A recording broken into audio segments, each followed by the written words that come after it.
विनोद, दिवाकर और अमन नदी किनारे खेत से कुछ सब्जियों को तोड़कर नदी किनारे बसे अपने घर में लाते हैं। और जब पूरा परिवार खाने के लिए बैठता है तो रिंकी बोलती है, नदी का पानी कितना गंदा हो गया, कितनी बदबू आ रही है। मुझसे तो इस बदबू की वजह से खाना भी नहीं खाया जा रहा है। इस बार हमारी फसल अच्छी हुई है, पर बारिश है जो होने का नाम नहीं ले रही। कहीं हमारी फसल बारिश न होने की वजह से सूख न जाए। वो तो तूने बिल्कुल ठीक कहा बेटा। सोचा था नदी का पानी खेत में डालूं, पर नदी का पानी भी पिछले 2 महीने से कितना गंदा हो गया है। नदी के पानी से शुरू में हमने खेती की और पिछले 2 महीने से कैसे कैसे हम पानी साफ करके खेती को उपजा रहे हैं, ये तो हमें ही पता है। अगर इस बार फसल अच्छी होती तो हम लोग नदी के दूसरी तरफ जाकर बड़े व्यापारियों के पास अपनी सब्जियों को बेच पाते। नदी के उस तरफ कैसे जाएंगे जी आप? नदी का पानी इतना गंदा है कि अब कोई नाव नहीं चलती और पुल भी टूट चुका है। दादी, नदी का पानी साफ भी होता है और नदी का पानी हम खेत में भी तो डाल सकते हैं। मैंने बहुतों को देखा है ऐसा करते हुए। मेरी पोती बिल्कुल सही कह रही है। मैं कल ही गांव वालों से बात करूंगा और हम सभी मिलकर नदी को साफ करेंगे ताकि पाइप और मोटर की मदद से नदी का पानी खेत में जा सके। इस बार गरीब विनोद की फसल अच्छी हुई थी, इसलिए वो अपनी फसल पर पूरी मेहनत करना चाहता था। फिर पूरा परिवार खाना खाकर सो जाता है। अगली सुबह विनोद गांव के खेती करने वाले कुछ लोगों को नदी के पास इकट्ठा करके नदी को लेकर बातें करता है। भाइयों, इस बार हम सब की धान, गेहूं और सब्जी की खेती काफी अच्छी हुई है।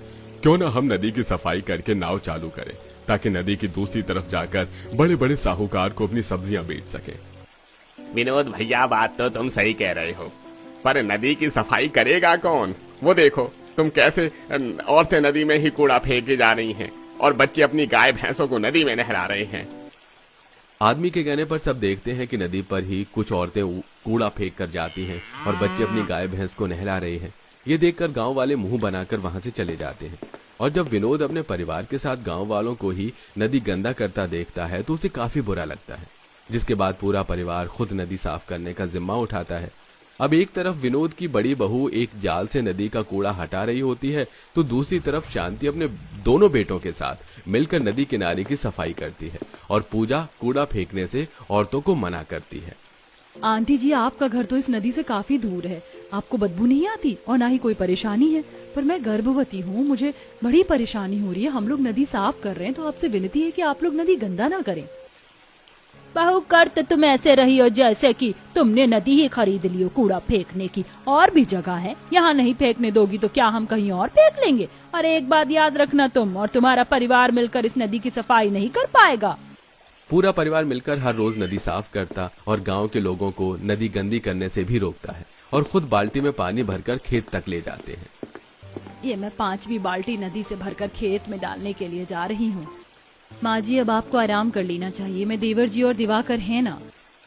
हाँ माँ, अब तुम घर जाकर आराम करो, तुम्हारे बदले मैं काम कर लूंगी। भाभी गर्भवती है, हम उन्हें अकेला नहीं छोड़ सकते।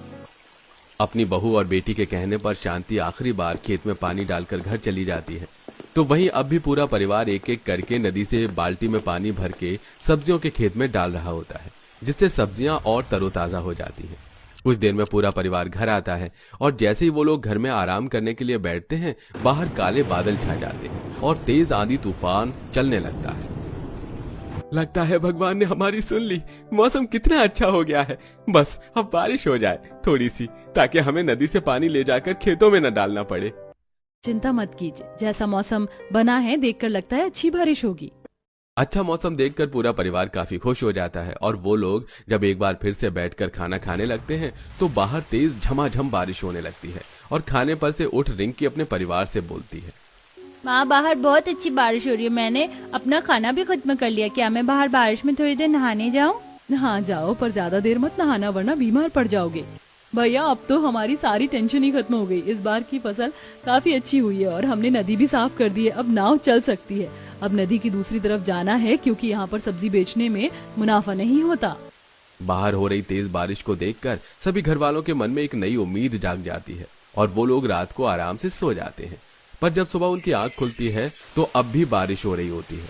अब हर जगह पानी भर चुका था। ये देखकर पूरा परिवार परेशान हो जाता है। हम चाहते थे कि अच्छी बारिश हो क्योंकि काफी दिनों से बारिश नहीं हुई थी, पर इतनी ज्यादा बारिश से तो हमारी सब्जियां ही खराब हो जाएंगी। अब हम क्या करें? इतनी मुश्किल से इस बार हमारी इतनी अच्छी खेती हुई थी। सोचा था नदी के दूसरी तरफ जाकर सब्जियां बेचेंगे और अच्छे पैसे कमाएंगे, बहू की डिलीवरी हॉस्पिटल में कराएंगे। पर अब तो नदी का भी पानी बढ़ गया है, कैसे नदी पार करके जाएंगे? और हमारा सब्जी का खेत, मुझे अभी खेत जाना होगा। जो परिवार बारिश होने का सबसे ज्यादा इंतजार कर रहा था, अब वही चाहता था कि बारिश रुक जाए। अब जैसे ही बारिश कम होती है, पूरा परिवार खेत जाता है। सब्जियों की खेती में घुटने तक पानी भर चुका था, जिसे देखकर दिवाकर और उसका पूरा परिवार परेशान हो जाता है। खेत में तो घुटने तक पानी भर गया है, अब कैसे पानी कम करें? अगर खेत से पानी नहीं निकाला तो सारी सब्जियां गल जाएंगी। सुनिए जी, हम घर में एक बड़ा सा पाइप लेकर आए थे ताकि उसकी मदद से नदी का पानी खेत तक ला सके। क्यों ना अब उसी का इस्तेमाल हम खेत के पानी को नदी में डालने के लिए करें। भाभी बिल्कुल सही कह रही हैं। मैं अभी घर से पाइप लेकर आती हूँ, इससे पहले कि बारिश शुरू हो जाए। मोटर की भी जरूरत पड़ेगी, मैं भी किसी से मोटर मांग कर लाती हूँ। काजल घर से मोटा पाइप लेकर आती है तो वहीं शांति कहीं से मोटर मांग कर लाती है। अब विनोद अपने बेटों के साथ खेत में मोटर और पाइप लगा देता है, जिससे खेत का सारा पानी नदी में आने लगता है। ये देख अब सभी गांव वाले भी उन्हीं की तरकीब को अपनाते हैं और खेत के पानी को नदी में छोड़ देते हैं, जिससे नदी का पानी तो बढ़ जाता है पर उनके खेत का पानी कम हो जाता है। अब लगता है कि हमारी फसल बर्बाद नहीं होगी।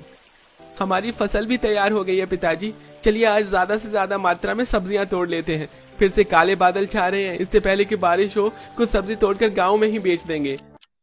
इतना बोलकर पूरा परिवार खेत में से बैंगन, गोभी जैसी सब्जियां तोड़कर टोकरे में भरने लगता है। अभी पूरे परिवार ने थोड़ी सी सब्जी तोड़ी ही थी कि तेज बारिश होने लगती है। बारिश तो फिर से शुरू हो गई। जितनी सब्जियां 50 साल तोड़ ली हैं, उतनी ही लेकर घर चलते हैं। माँ जी, आप पूजा, काजल और रिंकी के साथ घर जाओ। अगर हम इसी तरह बारिश, पानी, नदी देखते रहे तो हमारी सारी फसल खराब हो जाएगी। अभी हमारी जितनी ताजा सब्जी है हमें तोड़ लेनी चाहिए ताकि हम कल मार्केट में इन्हें बेच सके। आरती भाभी सही कह रही हैं, आप सब घर जाओ, हम सब्जी तोड़कर ही घर आएंगे। शांति पूजा, काजल और रिंकी के साथ घर जाती है तो वहीं आरती अपने पति, देवर और ससुर के साथ सब्जियां तोड़कर घर आती है। अगली सुबह होते ही वो लोग ठेले पर अपनी ताजा सब्जियां तैयार करते हैं और उन्हें बाजार में बेचने के लिए चले जाते हैं। बारिश की वजह से बहुत कम सब्जी वाले बाजार में होते हैं, जिस वजह से उनकी सब्जियां अच्छे से बिकती हैं। भैया 1 किलो बैंगन और 4 किलो आलू कर दो। इस बारिश की वजह से पता नहीं बाजार अब जा पाऊं या ना जा पाऊं। हाँ बहन, क्यों नहीं, वैसे भी काले बादल छा गए हैं, बारिश किसी भी वक्त हो सकती है।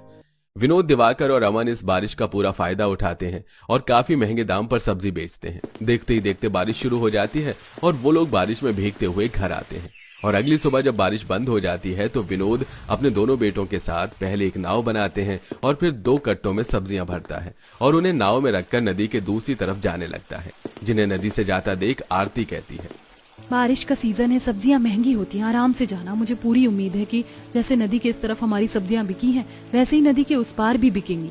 आप तीनों आराम से जाओ, मैं माजी और काजल के साथ यहाँ कुछ सब्जियों को बेच लूंगी। विनोद अपने दोनों बेटों के साथ नाव पर सब्जियों का कट्टा रखता है और नदी पार करते हुए नदी के दूसरी तरफ जाता है और सब्जी मंडी में जाकर अपनी सब्जियां बेचता है। तो वहीं घर के बाहर आरती, काजल भी सब्जियां बेचती हैं और शांति भी गली गली जाकर बारिश में सब्जी बेचती है। और इस तरह एक गरीब परिवार इस बारिश के मौसम में भी नदी के पास रहकर भी अपनी फसल बर्बाद होने नहीं देता और अच्छी खासी आमदनी करके अपना घर चलाते हैं। और कुछ ही महीने बाद पूजा की डिलीवरी एक अस्पताल में होती है और पूरा परिवार पूजा और उसके बच्चे का नदी किनारे बारिश में अच्छे से ख्याल रखते हैं।